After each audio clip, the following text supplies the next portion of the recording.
Hello my booties, this is my greatest hits, literally.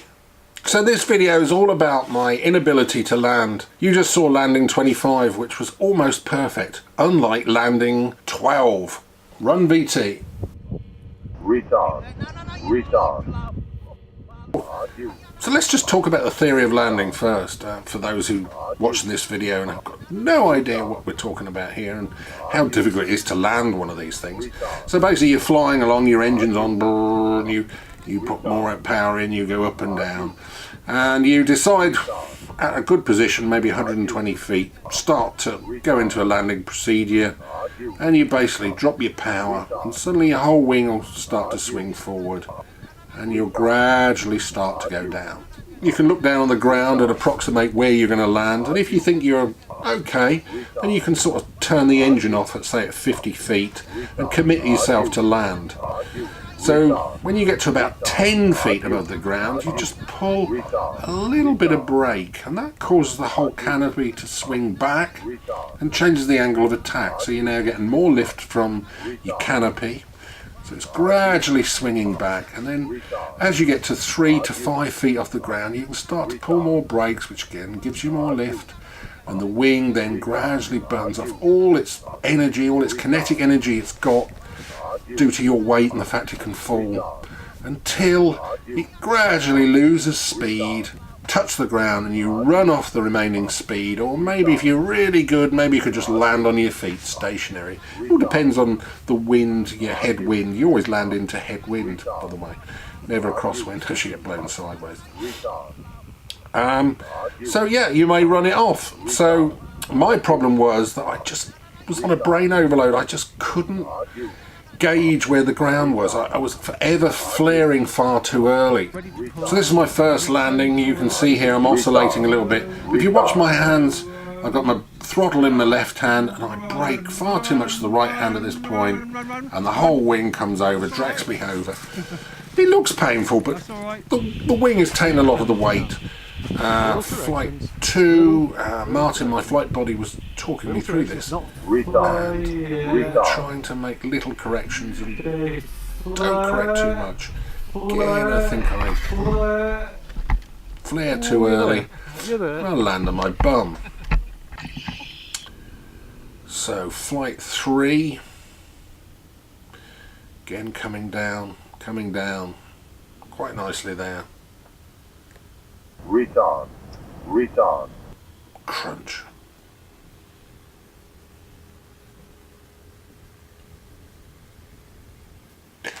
Flight 4, of course, I hit a shed, made a special video on that. Quite a painful experience, that, and put me out of action for at least 3 months. Flight 5 now. What the fuck was again, that? flare too early, and I felt as if my feet were always pointing too far forward.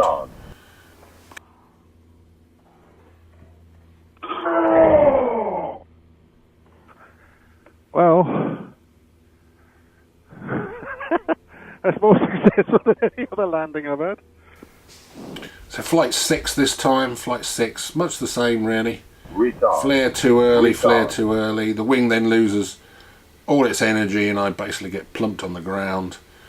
And just to top it all, the wind catches the wing and drags me across the floor on my face. Excellent stuff. So this is flight 9 and it's quite gusty conditions. You can see me being blown around. I took off and I basically did 2 circuits and they took forever because it was just blowing me around. There was quite a headwind.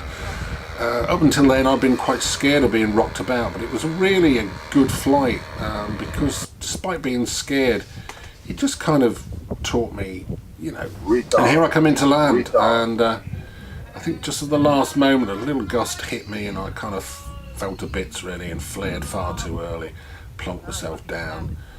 The frame came out of the back of the paramotor, and I think around this time I had another flight in very similar conditions, and unfortunately not in video, and I landed on the floor and the wind caught the wing and I physically got dragged about like 10 or 15 feet across the field face down, and no one came to help me. My instructor said, well, it's about time he learned how to handle it, and he's absolutely right.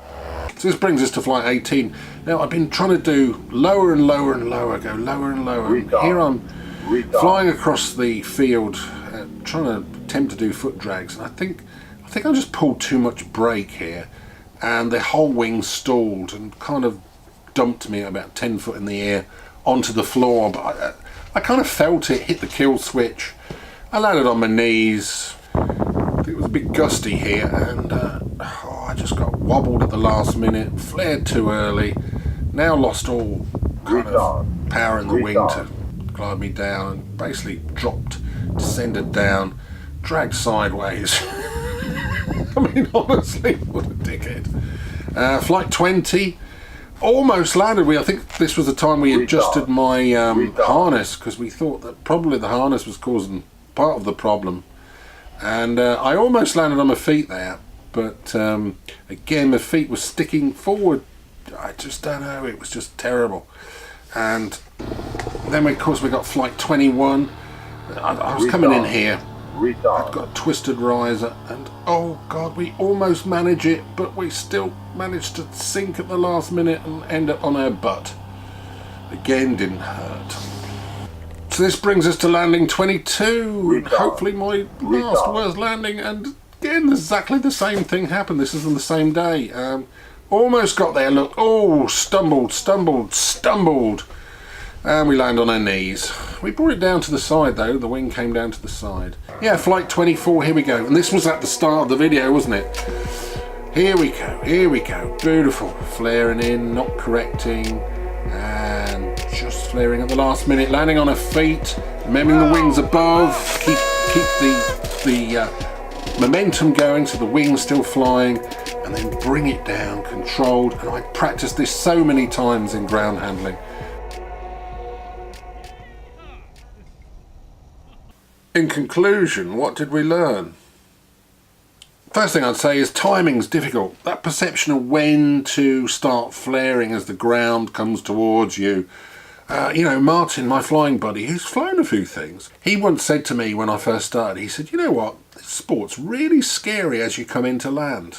And I said, Jesus Christ, you're an ex-fighter pilot and you're telling me it's scary as I come into land. What hope does my poor little brain have? So, I mean, some people are lucky if you go training and you're lucky enough to have nice hills to glide down and pull some brake and get that perception of ground, or better still, probably have a tow hitch where you haven't got a long enough field for towing. So, you know, all we can really do is by trial and error, I guess, which is a bit costly, and well, nothing's got hurt. And it looks, some of those crashes look terrible, but you know, as you're hitting the ground, the wing is still holding the weight of the paramotor and partially you. So, you know, it's nowhere near as bad as it looks. So, of course, the other thing is never let up on the brakes. You've got to go down and hold and then carry on. If you let up, then the wing will start to swing forward, and then you just get plonked on the ground. Try to resist any corrections. It's really difficult to do, but just let the wing do its business.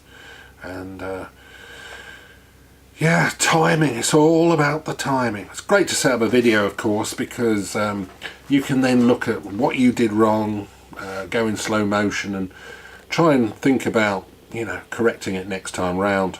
Of course, make sure the harness fits. I don't know what possessed me to fly a year on a harness that really didn't fit me. I knew this when I bought the paramotor. I'd even beat the bloke down. In fact, I've got a video on why I wanted to fly, discussing it all. I just don't know what's possessed me to fly on the wrong size harness. It's just crazy. And of course, I've beat this by overcoming it by flying loads and loads of circuits and gradually flying lower and lower and lower. And I've actually managed to start doing foot drags, which I'm going to make a whole video on, really.